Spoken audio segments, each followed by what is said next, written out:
Merong mga tao talagang ang iginaganti sa kabutihan ng kapwa ay masama.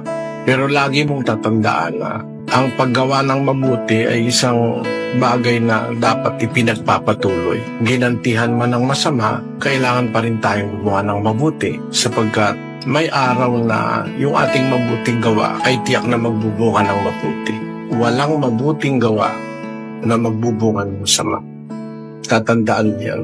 At kung dumarating na sa punto o sa panahon na ibig mo nang gumanti ng masama sa masama, lagi mo lang tatandaan na ang kalooban ng Panginoon sa langit ay siya ang gaganti sa lahat ng ginagawa ng tao. Sinasabi ng Panginoon sa Biblia na huwag kayong gumanti ng masama sa masama. Daigin ninyo ng mabuti ang masama.